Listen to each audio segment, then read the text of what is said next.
point out that the sun shines down its power to all the world and makes the wind blow strong as it will. I wonder how gentle rains can fall upon the land, so lovely earth can stay lovely still. Hello, ladies and gentlemen. Welcome to the 509th edition of Energy Week with George Harvey, me, and the amazing Tom Fennell. In the flesh. In the flesh. Tom is in the flesh, as we have pointed out many times, but not in the studio. There you go. Not in the studio. I'm hoping that Tom is going to get back to the studio one of these days, but I haven't heard anything saying he is. I'd like to. Things haven't been working out right. Yeah. Well, you know, things have not been working out. I got a slap in the ant. You got a what? I had an ant walking on my arm. Okay, very tiny little ants all over my house. Oh dear. Well, let's start up. This show is made up of news materials that I have put up in my blog, geoharvey.com. And you can go to geoharvey.com and find the material that's there, or you can go to the site that is down by scrolling down on the screen of your computer and find that. I will try to mention it as we go, what the source was. Yes, absolutely. Some of these are very well worth reading. Yes, indeed. We're starting up on the 2nd of February, which is Groundhog Day. Today being the 9th of February, we almost always record. Next week, we will record this on not the 16th, which is Thursday, but on the 15th. And I think that's because of a conflict with the town meeting or something. Something like that. Something like that. Anyway. Just remind me of it, that's all. Well, Helena's going to call you. Anyway, we are starting with a shot from Renewables Now.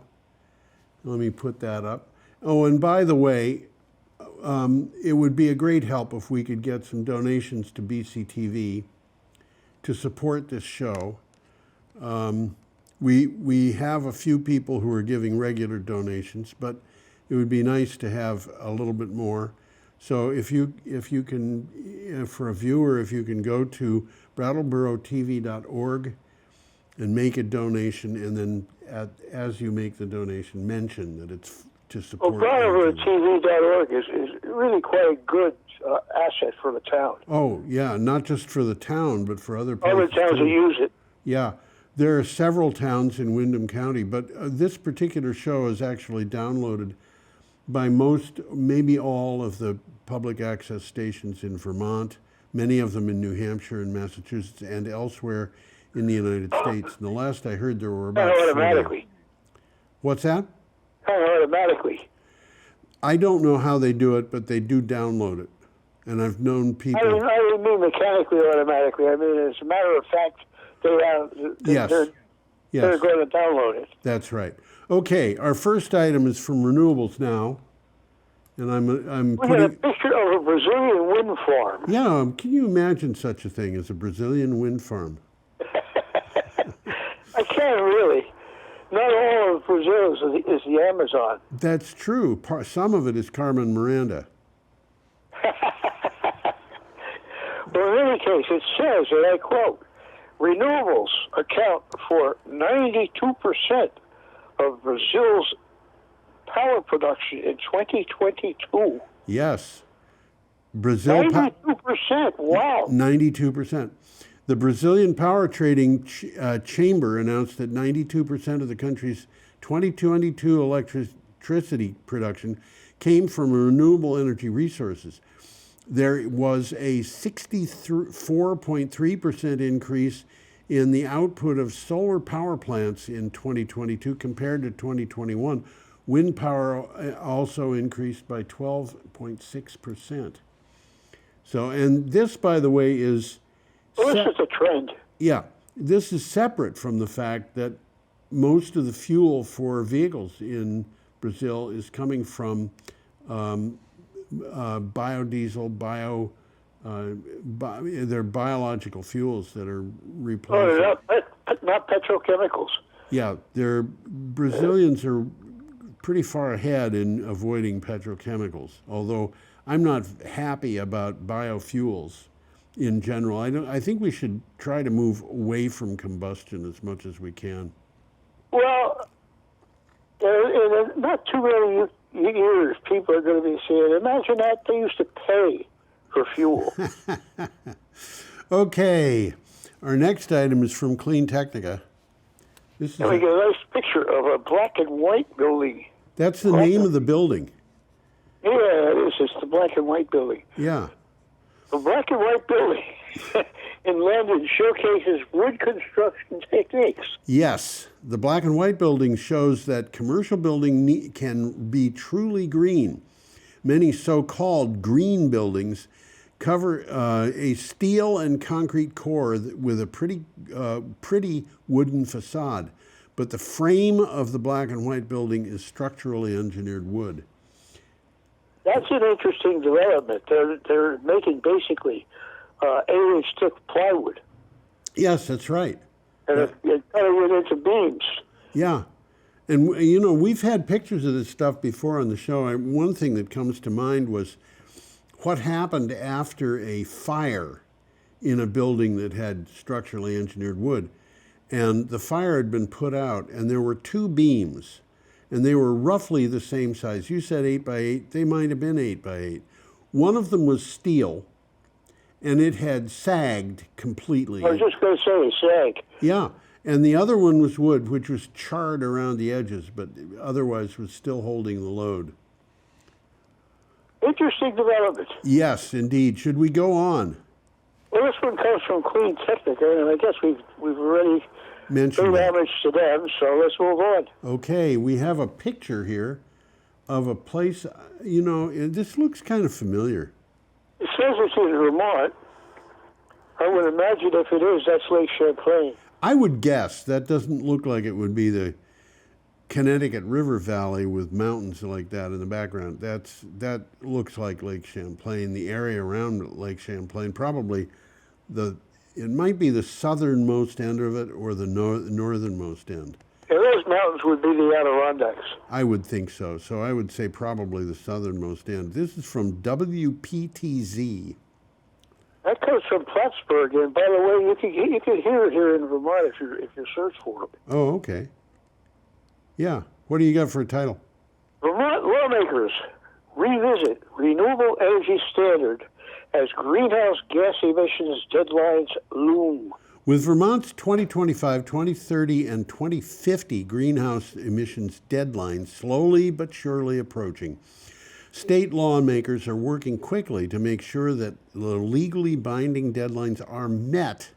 Some want to revisit the renewable energy standard. So that's what they're talking about. It's progress. It's progress. Should we go on, or do you have more on that? No, we're about to hit Friday the 3rd. Friday the 3rd, that's right. And we have got an item from the BBC. PG&E. That stands for Pacific Gas and Electric, for Right. those of us that are uninitiated. To stand trial over deadly California wildfire. Yeah. That's interesting. Yeah, the California utility giant PG&E must face trial for manslaughter for its role in a 2020 wildfire that killed 4 people. A state judge has ruled. Wow. Yep, it That's is. scary. It's what? Scary. Yes.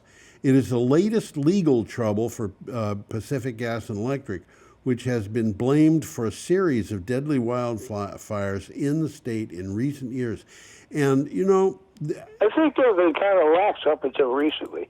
I think they have been compared to what they perhaps should have done, but I'm not so sure that we can really blame PG&E for this, because these wildfires came around at a time of drought that was unprecedented. And PG&E had designed its system based on past conditions. We're not in past conditions. And so can we really blame them for the fires?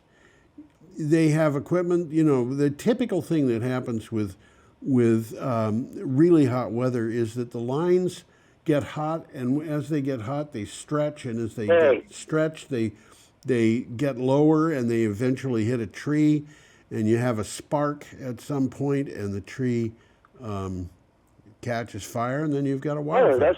That's exactly what's happening. Yeah. So I don't know what to make of this. Well, we always hope that the legal system is going to work properly. So do you have more on that, Tom? Not much, Let's move on. Okay. We have a picture of a guy working on a submarine cable. This is from BBC. I was going to say, he looks like a deep sea diver. Yes, it does. Although, I don't know how much of these cables are accessible to divers. A lot of them go down really deep. Well, they lay along the ocean floor, but very rarely are they buried under the ocean floor, so they're just lying there. Yeah, but they can be deep enough that they're not within reach of the divers. Okay, this is from BBC. Do you have a title?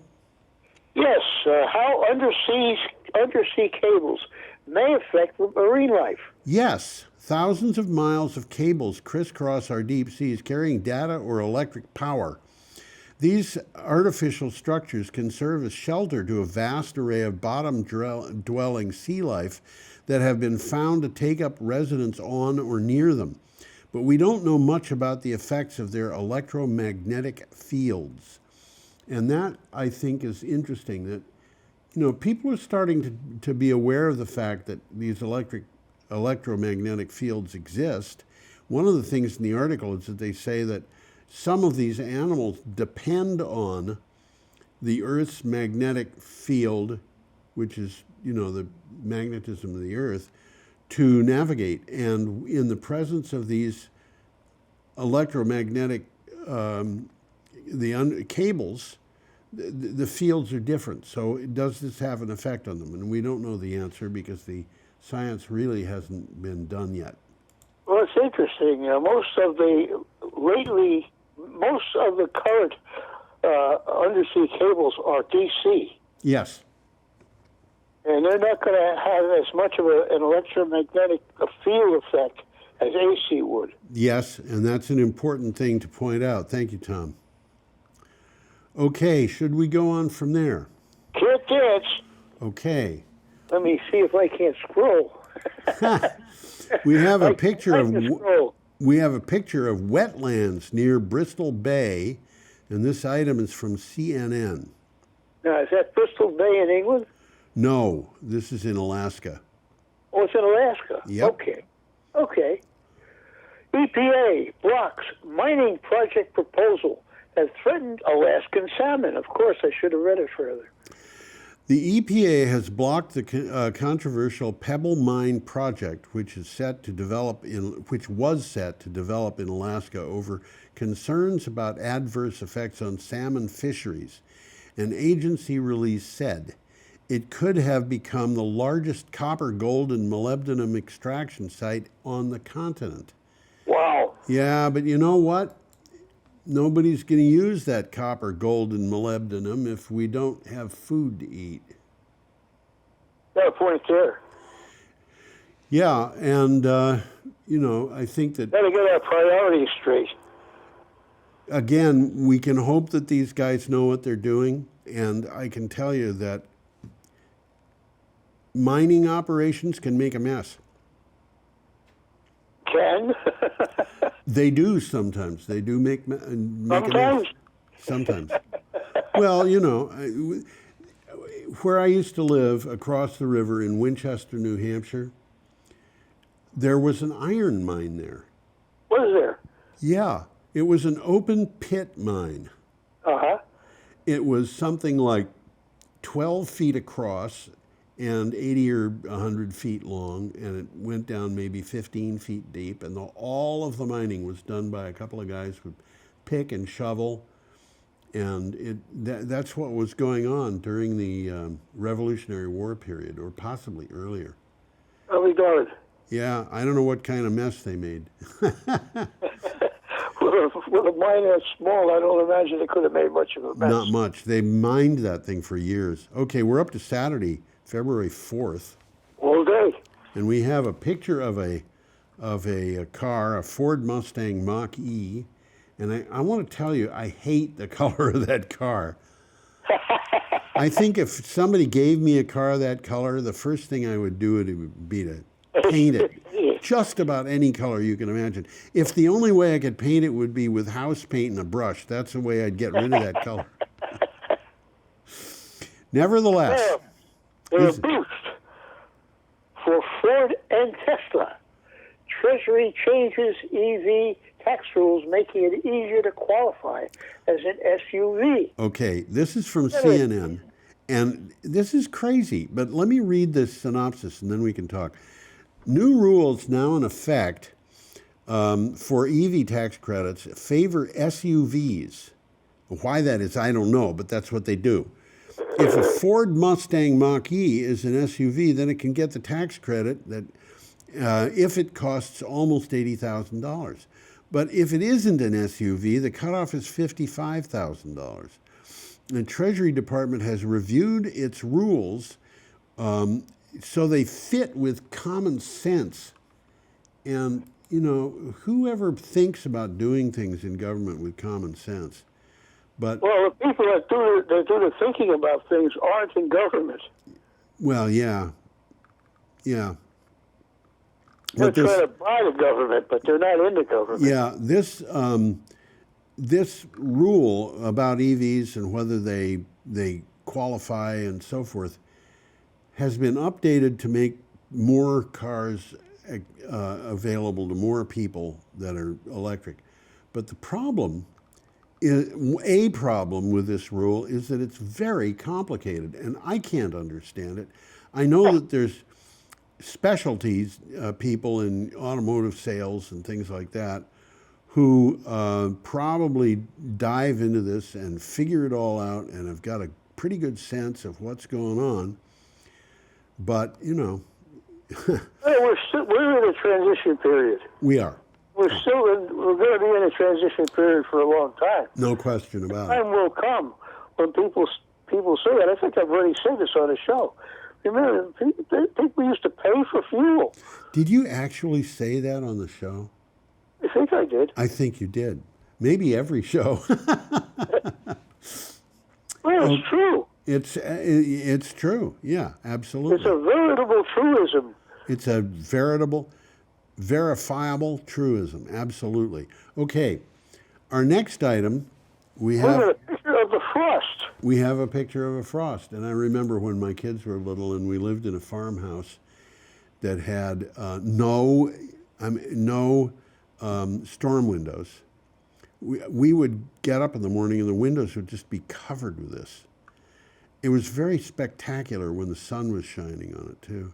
Well, I lived in an apartment in New York City. The windows used to frost up like that. Yeah. Unfortunately, that means that you're living in an apartment or a house that basically has walls and windows that are ice cubes, and you're trying to heat it. And what a way to throw away money. Okay, Well, it this is wasn't my job to pay for the fuel. yeah. Well, it was your job to pay the rent, and the fuel came Of course. came out of the rent. This is from BBC. What do you have for a title?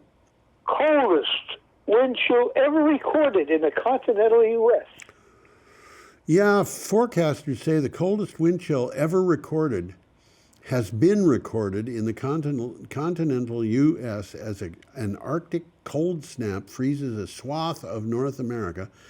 The National Weather Service said icy gusts on Mount Washington in New Hampshire produced a wind chill of 108 below zero Fahrenheit, which is 77 below zero Celsius.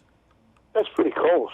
It's it's pretty cold. You know that at the time that reading was taken, I went out probably 4 o'clock in the morning to see how cold it was, because we were having extremely cold weather here in Brattleboro.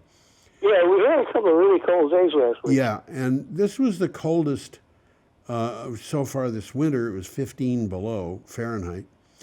And I think that may be the coldest I've seen in Brattleboro since I moved here in 2004.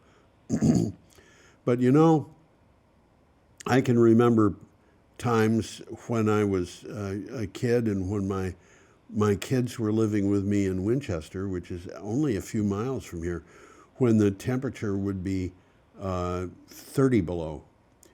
And you know, one of the things about living on a mountaintop, which is where I was, is that mountaintops can get cold in a way that you don't get cold elsewhere. We get more wind, but valleys tend to get cold too. Valleys are where the really, really cold weather, cold air gathers. It settles into the valleys, and there were so many times in the year when we would look out the window, and you could tell that the valley was cold because of all the fog that was down there. We didn't have the fog. Uh-huh. A really interesting thing to live on a mountaintop and be able to see the weather. Okay, we've got a picture of yaks, and you know, is that what that is? That's what that is. And I can read the minds of animals sometimes in photographs, and that big yak in front is saying, "What are you?" I don't get that. Well, this yak is looking at a human being taking a photograph and just saying, What the heck are you? What are you? You don't look like a yak. You don't look like a yak. Actually, you can tell that these yaks have had contact with people because their ears are tagged. Yes. But anyway, this article comes from CNN. Why temperatures still plummet to dangerous levels even as the planet warms. Yes. With all the high temperatures records we see, there are still bomb cyclones and records for cold, such as the one we just reported. Some scientists say that climate change, and more specifically rapid warming in the Arctic, may actually be increasing the likelihood that frigid polar air can dive south. Yeah, I've seen the science behind this, and it makes sense. The changes that are going on in the Arctic are destabilizing, and the stability when the Arctic region destabilizes during the winter, it means that the air that belongs on the North Pole can suddenly, be coming down to where we live, and or some other place in the world, like someplace in Siberia or someplace. I can picture that on a map. I can picture it dipping down. Yes, absolutely. And so you have these records that actually might not have happened if there were no climate change. The other thing that I have mentioned this before, I want to mention it again. We've got about 8,000 weather stations in the United States, official ones. And each one has a potential to set a record for the day, every day. Yep. So, of course, records are set every day, just about. And some of those records are for high temperatures, some of them are for low temperatures. In an era where the climate is not changing, you would expect the high temperatures and the low temperatures to be set at about an equal rate, so that within a year's time, about the same number of records would be set. Balance each other out. They would balance each other out. And what happens with the records that we're seeing now is that for every cold record that is set, there's about 10 records for hot temperatures. Is that so? Yeah. And 10 to 1. Wow. That's 10 to 1, yeah, roughly. Okay, we're up to Sunday, February 5th, and we have a picture of the sea. Off New Zealand. Sea off New Zealand, that's right. Yeah. Looks like pretty much like the sea anywhere else. Well, this actually is the sea off New Zealand, I believe it. So if it looks like the sea off Cape May or New Brunswick or the someplace in Alaska or whatever.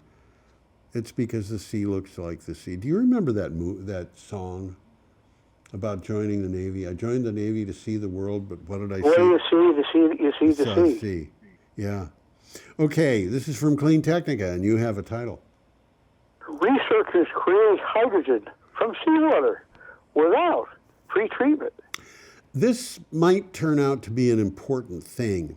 I would think. Yeah, before seawater can be used in an electrolyzer, it needs to be desalinated, purified, and ionized. But the catalysts used cost a lot of money. Researchers at the University of Adelaide say they have a solution that makes hydrogen directly from seawater using cheap catalysts. And by the way, Adelaide is in New Zealand. Yes, it is. Yep. So, do you have more on that?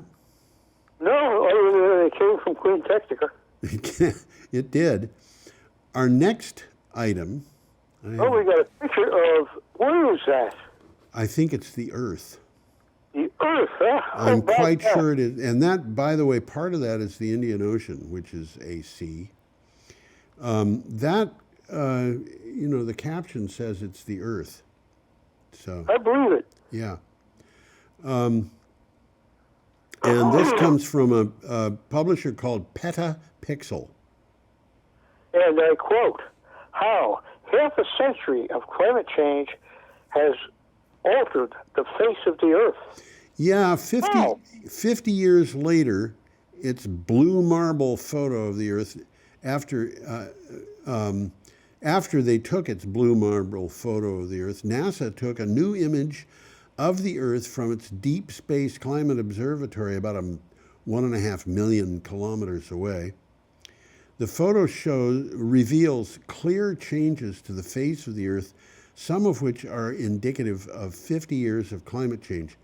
And this is, they're not kidding about this. You can see the change in the climate from space.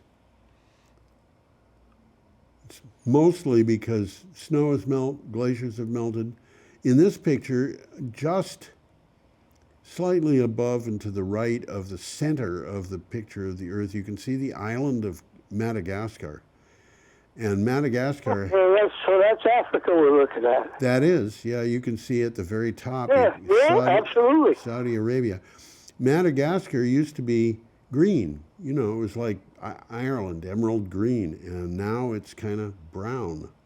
Is it really? Yeah, because of droughts and hot weather and so forth.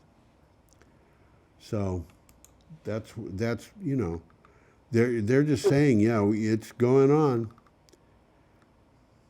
Well, I'll read the title of the article here. How a half a century of climate change has altered the face of the Earth. Right. And that's what it is. So should we move on, Tom? Might as well. Okay, we have an article here from CNN. Well, supposedly that's Route 66. That's Route 66 in Arizona, as a matter of fact. Complete with... deep red corner of Arizona, threat of losing water starts to outweigh fear of regulation. This is important. Unfettered agricultural growth means faucets of residents in Kingman, Arizona will run dry soon. They blame corporate mega farms that pumped 60 to 72% of the groundwater used there as of 2021. The lesson is to get active or lose your water. And what's happened here is that corporate enterprises have moved into areas, not just in Arizona, but all over the country, where they kind of take over agriculture, a large piece of land. They can get the land cheaply compared to, existing agricultural land, and they build big farms. I think there was a picture of young pistachio trees in this article, and just tree after tree as far as you could see. And they all need water. So the water is pumped out of the ground, but it's the same aquifer in the ground that provides drinking water to the people in the town. So, Well, for example, most of the fruits and vegetables we see at the local supermarkets come from that part of the world. yeah, from California, which has got the Yeah, same kind Imperial of Valley. problem. Yeah, and huge areas of the southwestern states are running into serious problems, and of course, this is happening in the middle of a drought. Well, they've got good soil but no water. And so, what has happened here is that the local people who have been typically very conservative, typically Republicans, all of a sudden are confronted with a situation where they've got to regulate the water or they're going to lose it, and they have been against regulation. They don't like that idea. They don't like the idea, but they don't like the idea of losing their water either. So they are starting to get on board on the idea of getting regulations on businesses and so forth. This picture here is sort of related to what we just talked about. Yeah, This is Lake Powell, which is made as a result of a dam. that's right. And if you look carefully, you can see that there is what looks like a white sand beach on the far area of this picture. And There ain't no beach. that's not a beach. That is the bathtub ring because the lake is low. Lake is low. And this particular picture is not new. The lake today is much lower than this. This item comes from Yahoo. I'll take it. I believe that. You have a title? Yeah, Colorado River crisis is so bad. Lake Mead and Powell are unlikely to refill in our lifetimes. Now that's scary. It sure is. Even with above average snowpack in the Rocky Mountains, scientists say everyone in the Colorado River Basin will need to plan for low reservoir levels for years to come. Some think the river's major reservoirs probably won't refill in our lifetimes. Now, That's very interesting. isn't it? Lakes Powell and Mead were created by dams in the Colorado River in Right. Utah and in New Mexico. Yeah, and that happened quite a long time ago. Quite a long time ago, but now they're running into trouble because there ain't enough water. They filled up pretty fast when they were put in because there was a lot of rain that was falling, and it's been, I think That ain't happening it's anymore. not happening anymore. And I think they're saying now that the mega drought that we're in has lasted 23 years. And honestly, I just don't see how this could fill up because the drought is going to have to end. And in order for the drought to end, conditions are going to have to change. Well, we had a lot of rain in California last winter, Yeah. and it didn't amount to a hill of beans. Yeah, and what can we say about this winter? We had this absolutely horrible atmospheric river that was causing floods all over the place. But the problem is, the water falls, the rain falls, there are floods there. Everybody gets flooded out, and then it all runs off into the ocean. And what they've got to do is stop it, but they can't stop it by installing new dams. That's not going to be enough. What they have to do is stop it by putting in things like swales. Do you know what a swale is, Tom? Yeah, you talked about it last week. That's exactly what they need. Yeah, which means that Hey, there's... explain what a swale is. Just Yeah, a swale is basically a ditch that runs across, for example, a hillside or some other place where the rainwater would fall, and it then interrupts that flow. it would run off. And a swale, because it's kind of a ditch, the water that comes down goes into the swale and hangs there. It And it soaks into the ground. and then it soaks into the ground. Exactly right. And that means that instead of running off in the water, it can into the ocean. It contributes to the groundwater. And if they put enough of these up into the hills and the mountains, they could actually have a big effect on the groundwater in California. So there it is. Should we go on? There's a picture up here. What's that? This village in Norway. Okay, our next picture is a village in Norway. Actually, if you look on the left side of this picture, above the bridge, you can see that there are a bunch of buildings there. I was just going to say it's a bit of a town. Yeah, it is. I don't know how big it is. The source of this had the name of the village, and I should have looked it up to see how big it is. Obviously, you've got a waterfall because there's water coming down behind that red building. Yeah, that's a stream. It looks like a geyser, but it's a stream. It's a stream, and you know, I've never been to Norway, but I have been through Switzerland and Austria, and riding on the train through the Alps, I saw a bunch of villages up in the mountains that had waterfalls like that, where the water was just falling down, going down the side of the mountain, and the people were living near the stream. Maybe a village, a hamlet, might have had 6 or 8 houses, and that would be it. And these people were living up there. And you know, it's funny, Tom. The German language is divided into 2 groups. One of them is a group of dialects called Hochdeutsch, and the other is called Plattdeutsch. And Hochdeutsch. Hochdeutsch. High German and Flat German. Yeah, the High German, the reason it's called High German is because it comes from high ground. And Plattdeutsch comes from the plains.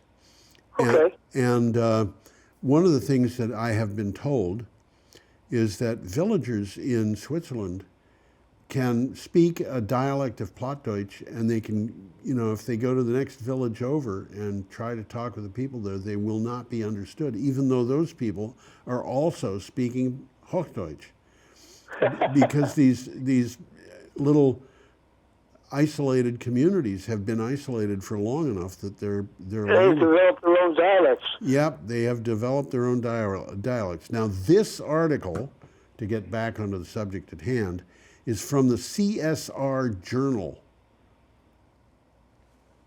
Wait a second, I lost my pointer, but it came back. Aha, okay. Top 5 countries with 100% renewable energy in electricity generation. Yes, some countries have been particularly successful in renewable energy and have made significant progress in increasing the share of renewable energy in their overall energy mix. Here is a look at the top 5 countries for using renewably generated electricity.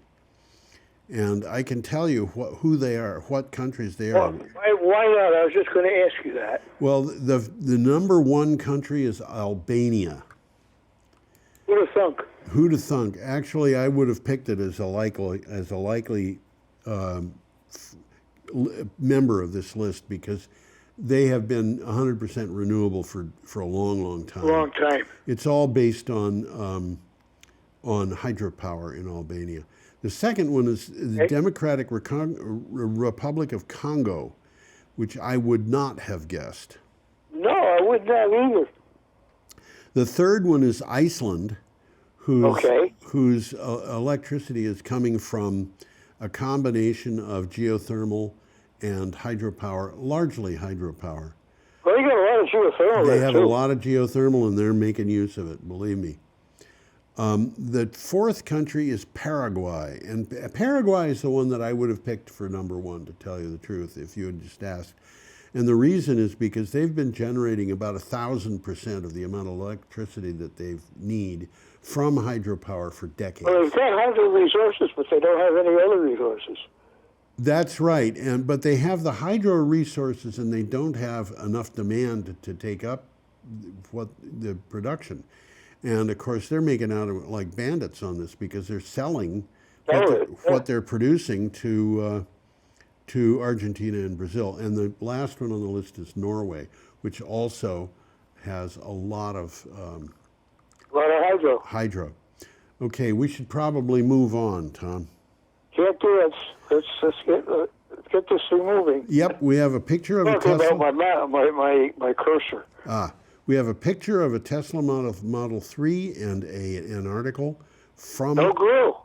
Yeah, no grill. Our article from Clean Technica. Tesla Model 3 lease price reduced to match the Toyota Corolla. Yeah, no, I have to warn people about this because it's not exactly what you would expect. Tesla has dropped its lease pricing so much that it costs the same to lease a Tesla Model 3 as a Toyota Corolla.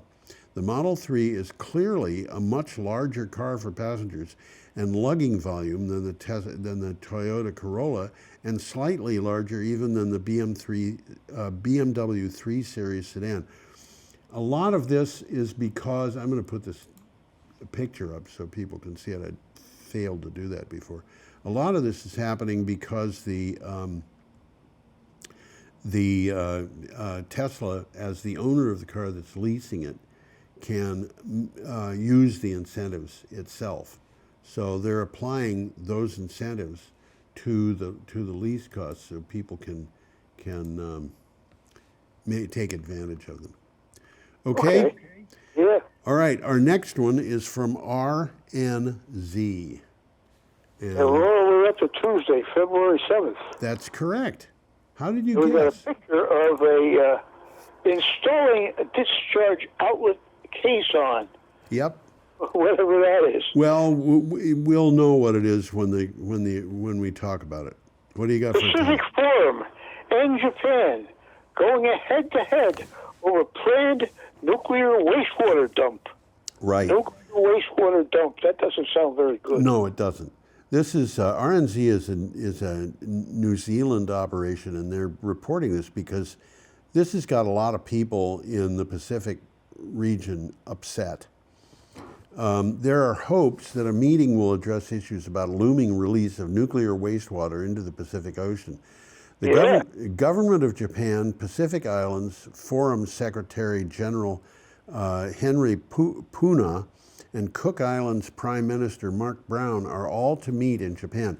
Now, what's happening here is that Fukushima Daiichi melted down, what is it now, 11, 12 years ago? Something like that. Yeah. And almost ancient history now. Yeah, they have been gathering wastewater from the ground around that plant ever they've been since. saving it. They try to figure out what to do with it. Exactly, and they've developed some really impressive ways to filter the water so they can get things like cesium and strontium out of it, but they can't filter out the tritium, and there's always going to be a little bit of this other stuff involved. And the storage that they've got is just getting bigger and bigger and bigger, and they're running out of space. So they want to dump the water into the Pacific Ocean. And this has the people in the Pacific Ocean very upset. Well, tritium is water, but it's radioactive. Yeah, tritium oxide is water. Technically, it's a water molecule, but it is radioactive. And there you have it. The caisson, by the way, is the place where the water would actually be released. They're not talking about just dumping this at the beach. They're talking about piping it fairly far out into the ocean and dumping it at the bottom of the ocean level. They want to dump it in places where it's not going to have any effect on fishing. And there are a lot of people who are very upset. The fishermen in Japan are very upset about this. And they don't... Because they don't believe. What? They don't believe it. When you consider all things, yeah, it's easy to understand that people would not believe the nuclear industry. I can't imagine that happening. Well, I've been watching the nuclear industry for quite a while, and I've been doing news on the nuclear industry for probably 13 years, and I can tell you the numbers from that industry come down in three forms, as far as I'm concerned. The first one is accurate. The other two forms are not accurate. The second one is numbers that are off by a factor of 2 or more. And the third one is numbers that are off by an order of magnitude. Wow. And they're not telling us the truth. They don't know. They are the third one we're talking about things like safety analysis, where the nuclear industry is saying, well, the chance of a nuclear power plant experiencing a core damage event, which is a meltdown, is, and then they tell you what it's calculated. And for the old reactors, it's 1 in 10,000. For the newer reactors, but not the most recent, it's 1 in 20,000. For the most recent reactors, it's 1 in 50,000. Now they're talking about coming up with reactors that simply can't melt down. Here's the problem. These numbers relate to the number of reactor years. And to say 1 in 10,000 means that if you have a reactor and it just keeps going, you could expect one meltdown in 10,000 years of operation. If you have 10,000... That meltdown could be next Tuesday. Yeah, if you have 10,000 reactors going, you would expect a meltdown every year. Now, the problem is, if you take the number of reactors that have operated, and you multiply them by the number of years that they've operated, and the safety analysis numbers, you find that in the in the time that nuclear reactors have run, you would expect one meltdown. We've had 11. That's an order of magnitude. Why is it? Well, they didn't do their calculations right, in my opinion. Okay? And I can even say, I think I know why they didn't do them right.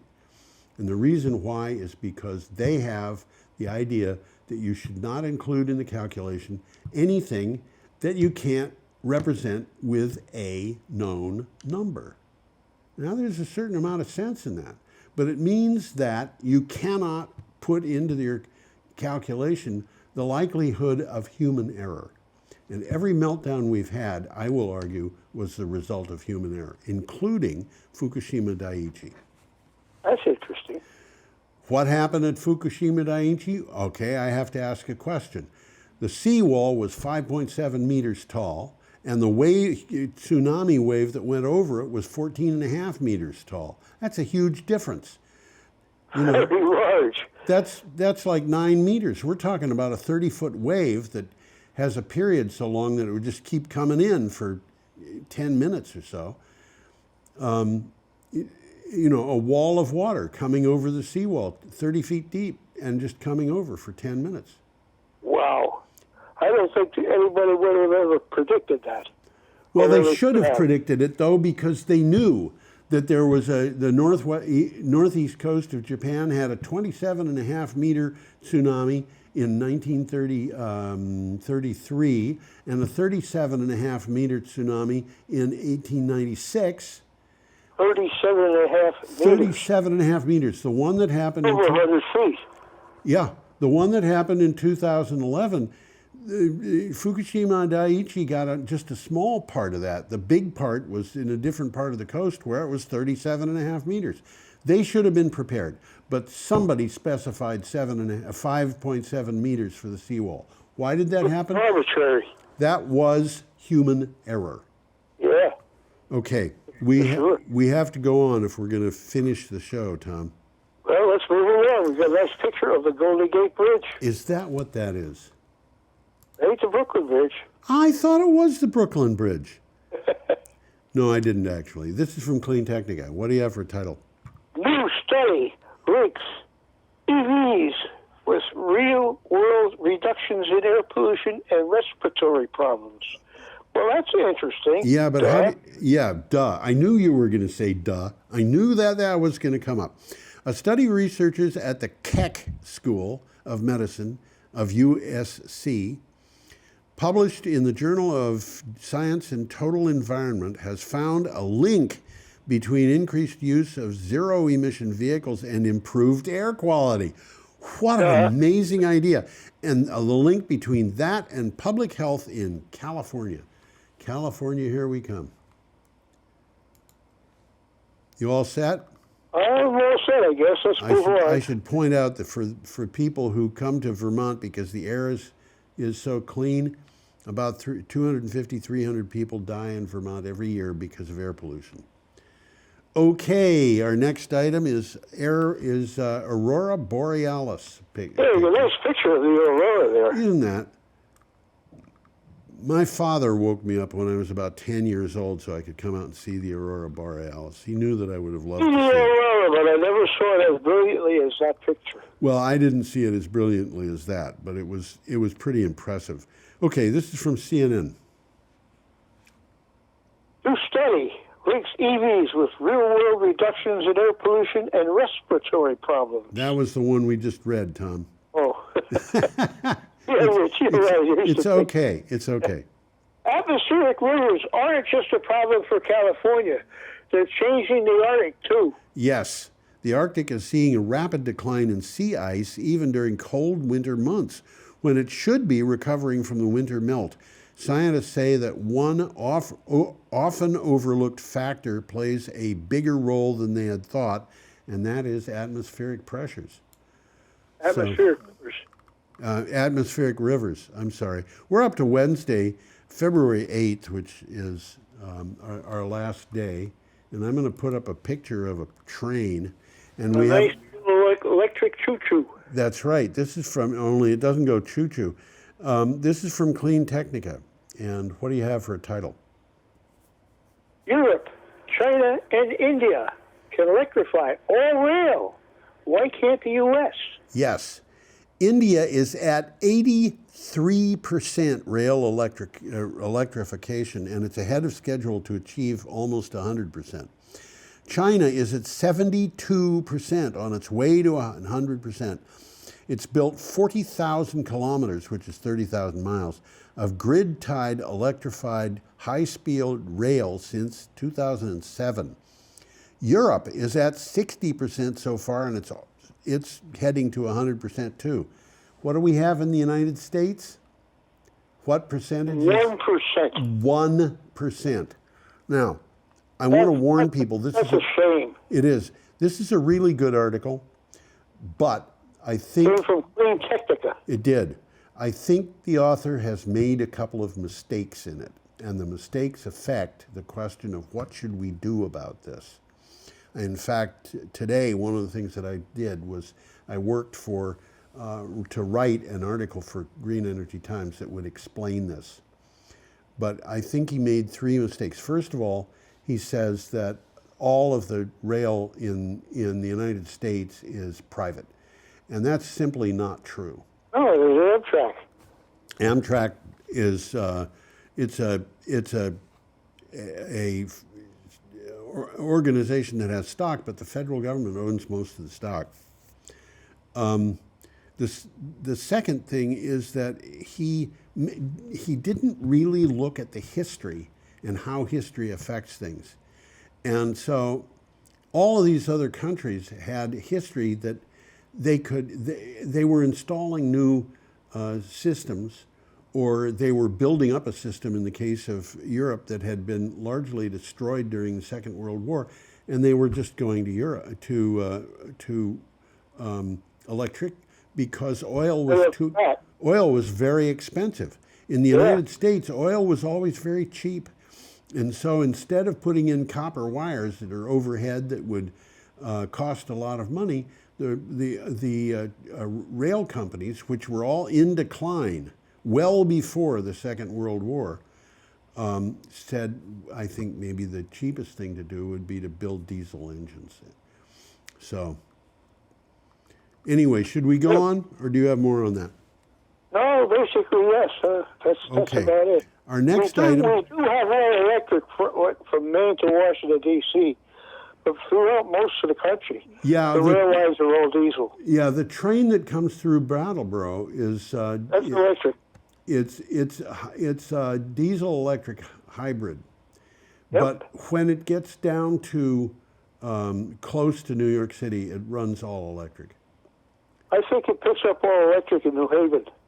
It could be. Yeah, that's about It the goes place. all electric all the way down to Washington. Yeah, and by the way, that train is fast as it goes through New Jersey. I was riding on that train. Conductor came by and I said, "Excuse me, how fast is this train going?" And he looked out the window and he said, "I don't know, pretty fast." And I said, "It's got to be going at least 100 miles an hour." And he said, "Why do you say that?" And I said, "That's an interstate out there, and we're passing the cars like they're standing still. Yeah, huh? And he said, yeah, could be. Anyway, we are up to an article on from CNN, and we don't have much time, so we've got to get through this stuff fast. What do you got, Tom? From CNN, yes. Drought in the West. That's the picture. Yep, And it looks like a drought. it sure does. And it says, and I quote, senators form bipartisan collaborative. I'll begin again. That's okay. Senators form bipartisan Colorado River caucus as tensions rise in the West over water crisis. Yes, as the Colorado River sinks further into crisis and tensions rise between western states over how to divvy up the painful water cuts, a bipartisan group of senators is formalizing a new caucus to examine how the U.S. government can help the situation. Now, I want to get to this last article, and we only have time to do that if Let's go work on it. move on. It says form air battery system. That's what it is, the picture. What do you have for the title of the... New energy storage facility could be coming to Pueblo under a pilot plan. Right. This is from the Pueblo Chieftain. A new, Pueblo could soon become home to an iron air battery storage system. Now, we've talked about iron air before. From solar and wind plants, the system would be on the site of Xcel Energy's Comanche 3 power plant, which is slated to close on December 31st, 2030, as the last coal-burning plant in Colorado. And what this means, iron air means that the reaction that's happening is a reaction between iron and air. Which is cheap materials. Cheap materials. Air is generally free. The iron rusts, and as it rusts, you can capture electricity from it. If you have electricity and you put it into the rust in the battery, the rust disappears. The rust turns back into iron. And you don't have to worry about lithium, and you don't have to worry about cobalt, and you don't have to worry about how the... All those expensive things. Exactly. And these iron air batteries are projected to add to the cost of electricity 0.5 cent per kilowatt hour by the end of this decade. That's not a whole heck of a lot. And it's not a whole heck of a lot. So if you're getting electricity from solar or wind at 2 cents per kilowatt hour, you've got electricity you can put on the grid in a firmed way so that it's as reliable as coal or nuclear or natural gas for 2.5 or 3 cents per kilowatt hour. And there is no way that any nuclear plant or gas plant or coal plant can It's going to go anywhere near that. They're not going to go anywhere near that. That's right. So now it's time to say goodbye. And, okay. And goodbye. so we tell people have a uniquely encouraging week. I am waving goodbye, and I happen to know that Tom is. Wave goodbye, will you? Yeah, and oh, your cat is waving its tail. He's not waving. Okay. I have to speak to him privately. Okay. In the meantime, why don't you tell everybody y'all come back now? You hear? You'll come back down and see us, you hear? Okie doke. Bye bye. Adios. Adios, Tom.